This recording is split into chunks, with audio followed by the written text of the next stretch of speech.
চিত্রের জনপ্রিয় অভিনেতা বাপ্পারাজ অভিনীত একটি সিনেমার সংলাপ হঠাৎ করেই ভাইরাল হয়েছে সামাজিক যোগাযোগ মাধ্যমে। চাচা, বাড়িঘর এত সাজানো কেন?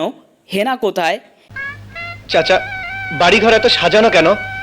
আর হেনা কোথায়? এই সংলাপটি বর্তমানে নেটিজেনদের মাঝে ট্রেন্ডিং হয়ে উঠেছে। কিন্তু কোথা থেকে এলো এই ট্রেন্ড?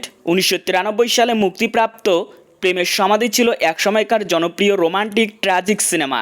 এতে প্রধান চরিত্রে ছিলেন বাপ্পারাজ ও শাবনূর। ছবির সংলাপ ও আবেগঘন দৃশ্য দর্শকের মনে গেঁথে গিয়েছে। সম্প্রতি এই সিনেমার চাচা, বাড়িঘর এত সাজানো কেন, হেনা কোথায়, এই সংলাপটি নতুন করে জনপ্রিয় হয়ে উঠেছে। বিভিন্ন মিম ও শর্টস ভিডিওতে সংলাপটি ব্যবহার করে তৈরি করা হচ্ছে হাস্যরসাত্মক কন্টেন্ট, যা সোশ্যাল মিডিয়ায় ঝড় তুলেছে। টিকটক, ফেসবুক এবং ইনস্টাগ্রামের মতো বিভিন্ন সোশ্যাল মিডিয়ায় তরুণীরা নিজেদের ভিডিওতে এই ডায়লগ ব্যবহার করছেন। এত সাজানো কেন? আর হেনা কোথায়? কাপাইতে গেছে না।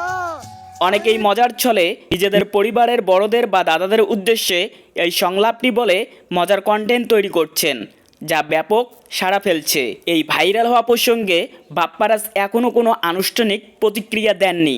তবে ভক্তরা বলছেন এই ট্রেন্ড তার পুরনো সিনেমার প্রতি নতুন প্রজন্মের আগ্রহ তৈরি করেছে, যা বাংলা চলচ্চিত্রের জন্য ইতিবাচক দিক। সে একটা কথাই বলবো, বাংলা সিনেমার সংলাপ মাঝে মধ্যেই ট্রেন্ডিং হয়ে ওঠে।